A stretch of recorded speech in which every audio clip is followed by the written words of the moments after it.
ఇప్పుడు ఆయన వస్తే దారంతా చెట్లు కొట్టేశాడు, అవునా కాదా? ఎక్కడ చూసినా పరదాలు కట్టేసాడు, అవునా కాదా? ఎక్కడ చూసిన షాపులన్నీ మూసేసేవాడు, అవునా కాదా? మా వాళ్ళు ఒక చిన్న తప్పు వేశారు, కార్పెట్ వేశారు. ఇప్పుడే చెప్పా, ఇక్కడ రాజు రాలేదు, లేకపోతే కింగులు రాలేదు, ప్రజలకు సేవకులు వచ్చాం, పొలాల్లో నడుస్తాం, లేకపోతే వాళ్ళ దగ్గరికి వెళ్తాం. ఈ కార్పెట్ కల్చర్ ఇంకా కూడా మీ మైండ్ లో కొంచెం ఉంది. అధికార యంత్రాంగం మొత్తం మారాలి. నెక్స్ట్ టైం మాత్రం ఎక్కడా కార్పెట్ ఉండదు.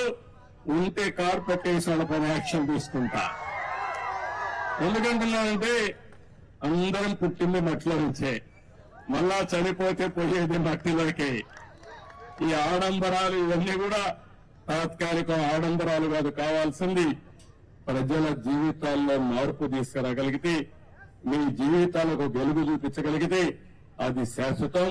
మీ గుండెల్లో శాశ్వతంగా మాకు స్థానం ఉంటుంది.